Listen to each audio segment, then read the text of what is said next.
नमः श्री यतिराजाय विवेकानंद सूरये सच्चित सुख स्वरूपाय स्वामिने तापहारिणे। आज श्रीमद स्वामी विवेकानंद महाराजेर 164तम शुभ जन्मदिन इंग्रेजी ক্যালেন্ডার অনুযায়ী 1863 সালের এই দিনটিতে, সেদিনকে পৌষ সংক্রান্তি হয়েছিল, সেই দিনটিতে স্বামী বিবেকানন্দের শুভ জন্মদিন, শুভ আবির্ভাব হয়। এই দিনটিকে ভারত সরকার 1985 সালে জাতীয় যুব দিবস হিসেবে ঘোষণা করেন। প্রশ্ন হতে পারে, কেন জাতীয় যুব দিবস? কারণ যুবকরা হচ্ছে আমাদের ভবিষ্যৎ, দেশের ভবিষ্যৎ, এবং তারাই হচ্ছে আমাদের অন্যতম সম্পদ। তাদের সামনে এমন একজন কিছু আইডল থাকা দরকার, একটি আদর্শ থাকা দরকার, যাকে বেদাগ আদর্শ, যাকে দেখে জীবন চরিত্র তারা গঠন করতে পারবে। এবং যুবকদের যদি জীবনটা আদর্শে থাকে, একটি আদর্শে থাকে, চরিত্র থাকে, তাহলে দেশ যে এগিয়ে যাবে তাতে কোনো সন্দেহ নাই।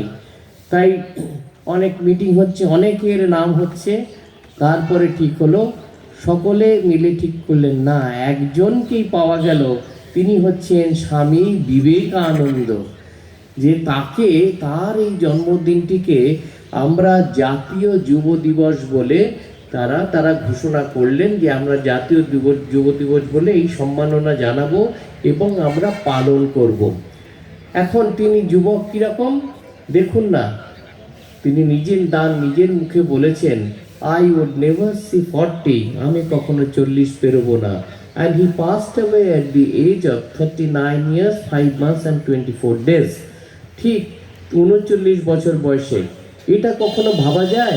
একজন যখন 29 বছর বয়সে, আপনারা আজকেও যদি কন্যাকুমারিকাতে যান, তিনি সেখানে দেখবেন 3টে মহাসাগর, একটি আরব সাগর, প্রশান্ত আরব সাগর, আর বঙ্গোপসাগর এবং ভারত মহাসাগর, 3টে, এই যে মোহনা, 3টের যে সঙ্গম স্থল, সে কি উত্তাল সমুদ্র।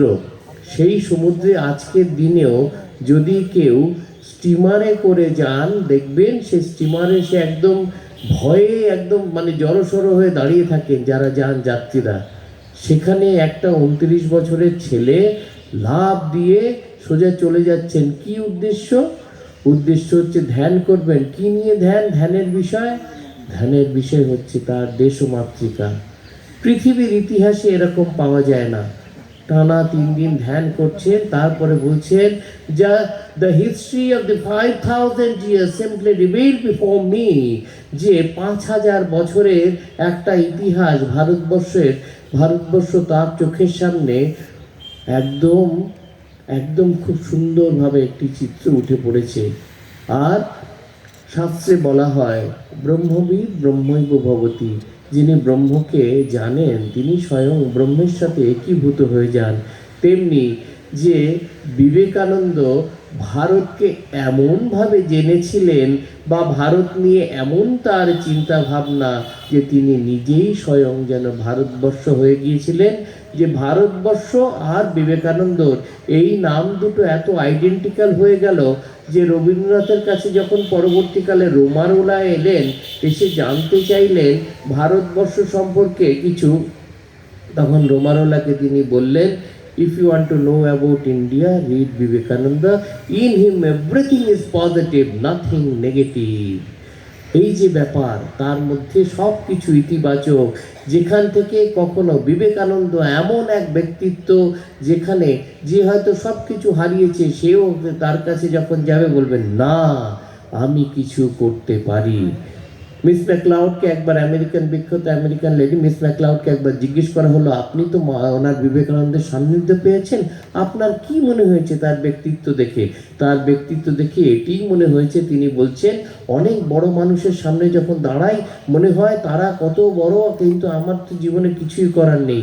কিন্তু the moment I stand before Vivekananda, I feel motivated, I feel inspired that I also can do something, I can become something. আমি অনেক বড় হতে পারি, যখন সেই মুহূর্তে তার সামনে দাঁড়ালে নিজেকে অনেক বেশি মোটিভেটেড মনে হয়, উজ্জীবিত মনে হয়, আর প্রেরিত মনে হয়। এটি হচ্ছে বিবেকানন্দর বৈশিষ্ট্য।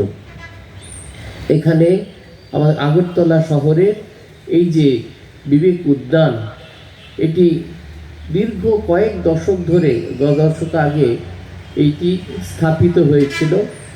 আর সেই স্থাপনার পর থেকে সেই সময়ের কতিপয় যুবক, যারা আজকেও তাদের হিসেবে, বয়সের হিসেবে একটা সংখ্যা মাত্র, কিন্তু তারা মনে প্রাণে অনেক যুবকের থেকেও বেশি যুবক।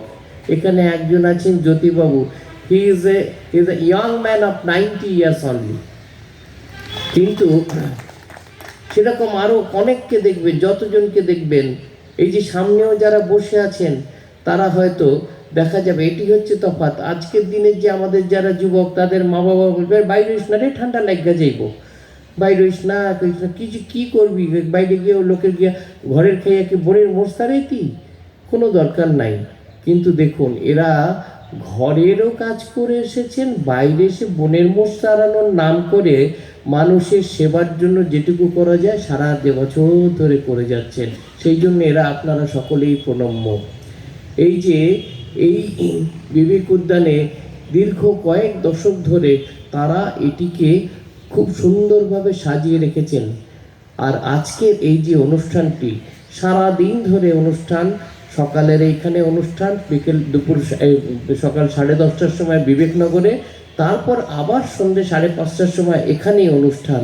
এই সারাদিন ব্যাপী এই যে অনুষ্ঠান, এই অনুষ্ঠানে খালি রামকৃষ্ণ মিশন তো আছেই, রামকৃষ্ণ মিশনের সঙ্গে তথ্য সংস্কৃতি দপ্তর, আগরতলা মিউনিসিপ্যাল কর্পোরেশন, পূর্ত বিভাগ এবং বিবেকানন্দ যুব মহামণ্ডল, এরা সকলে একসাথে হয়ে, কিন্তু আরও বেশি আনন্দ লাগতো। কেন বলুন তো, ধরে আনতে হবে লোককে।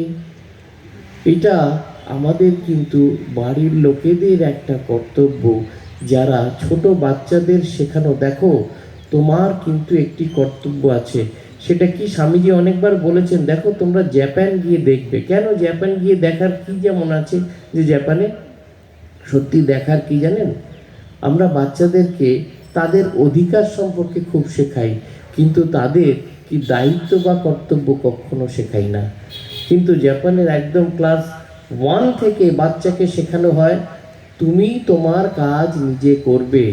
রাস্তাঘাটে যদি কোথাও নোংরা দেখো, সেটা তুলে এনে ডাস্টবিনে ফেলবে। আর আমাদের এখানে কি, বাড়িটা পরিষ্কার করে রাস্তায় ফেলবে কেন? আচ্ছা, তো কর্পোরেশন থেকে নিয়ে যাই, তো তাতে কি হয়েছে, আমরা তো ট্যাক্স দিতে আসি। মানে আমাদের কোনো দায়িত্ব নেই, আমাদের অধিকার আছে। সবসময় আমাদেরকে কি এই পেতে হবে, এই যে ছোটবেলা থেকে খালি পেতে হবে শেখানো হয়। সেখানে স্বামীজির কথা, জগতে দাতার আসন গ্রহণ করো, অর্থাৎ দেশ কখনোই বড় হবে না। আমরা যতই বলি, যতক্ষণ না পর্যন্ত এই যে সংবিধানে যারা সংবিধান প্রণেতা, তাদেরকেও আমরাও এটা প্রার্থনা করব, যেরকম ফান্ডামেন্টাল রাইটস যেমন আছে, আর সেই রাইটস যদি ঠিকমতো না পাওয়া যায়, তার জন্য দেশের আইন আছে, ঠিক তেমনি ফান্ডামেন্টাল রেসপন্সিবিলিটি হওয়া দরকার। আর যেটা যদি রেসপন্সিবিলিটি পালন না করলে যেন তার শাসন থাকে, তাহলেই দেশ বড় হবে। সিঙ্গাপুরে আপনি যদি যান, সিঙ্গাপুরে যে বাচ্চা জন্মেছে তাকে 2 বছর তাদের আর্মিতে সার্ভিস দিতে হবে। আর যদি সে না দেয়, সে জীবনের যে কোনো সময় 2 বছর তাকে দিতে হবে। সে যদি ভাবলো ঠিক আছে আমি চলে যাই অন্য দেশে চলে গেল, তার নামটি লেখা থাকলো, সে কোনোদিন ওখানে ওই পোর্টে আর নামতে পারবে না, এমন ব্যবস্থা। কেন? তুমি দেশ তোমাকে দিচ্ছে, সোসাইটি তোমাকে দিচ্ছে, তোমার কোনো কর্তব্য হয়নি, তোমার কোনো এখনো পর্যন্ত শেষ করেনি যে তোমাকে ফেরত দিতে হবে। এটা হচ্ছে আমাদের ভারতবাসীদের অন্যতম একটা ব্যর্থতা। যে স্বামীজি এই কথা, এই যে দেখো প্রত্যেক মুহূর্তে জগতে দাতার আসন গ্রহণ করো, take the responsibility on your shoulder, এই কথাগুলো যেন অনেক অনেক বেশি প্রয়োজন। আজকের এই সারাদিনব্যাপী অনুষ্ঠানের এই যে সূচনা পর্বে এখানে আমরা পেয়েছি আগরতলার নাগরিক শ্রী দীপক মজুমদার মহোদয়কে, সঙ্গে আছেন ডক্টর দিলীপ দাস, আর রয়েছেন যে শ্রী জাস্টিস বা অবসরপ্রাপ্ত জাস্টিস শ্রী এস.সি. দাস মহোদয়। তারা তিনজনেই গুণী মানুষ। তাদেরকে আর জ্যোতিলাল ভাই যাকে বললাম ইয়াং ম্যান অফ 90 ইয়ার্স, তিনিও আছেন। তো এই তাদেরকে আমরা আজকে এখানে সবাই স্বাগত জানাননি, তাদের সম্মান জানাতে পেরে তারাও স্বামীজিকে সম্মান জানাতে এসেছেন। আমরাও একসাথে সহমর্মী হয়ে আমরা সম্মান জানাতে এসেছি। সেটাই, যদি সম্মান জানাই কেন, মহাপুরুষদের কথা আমরা কেন মনে করি, মহাপুরুষদের কথা যদি ধ্যান করি, যে যার ধ্যান করে, ঠাকুর বলতেন যে যার ধ্যান করে, যে যার চিন্তা করে, সে তার সত্তা পায়। তাই বিবেকানন্দের কাছে প্রার্থনা আমরা যেন তার সত্তা পাই এবং নিজেদের স্বার্থপরতার এই গণ্ডি ভেঙে উঠে যেন আমরা বলতে পারি, all power is there within me, I can do anything and everything. ভারতবাসী, মূর্খ ভারতবাসী, চণ্ডাল ভারতবাসী, আমার ভাই, আমার রক্ত, সদর্পে বলো আমি ভারতবাসী। এই কথাটা যেন আমরা বারবার বলতে পারি, তাহলে আমাদের দেশ অনেক এগিয়ে যাবে আর আমাদের জীবন অনেক সুন্দর হবে। সকলকে সশ্রদ্ধ নমস্কার, সকলে ভালো থাকবেন। নমস্কার। জয় স্বামীজি।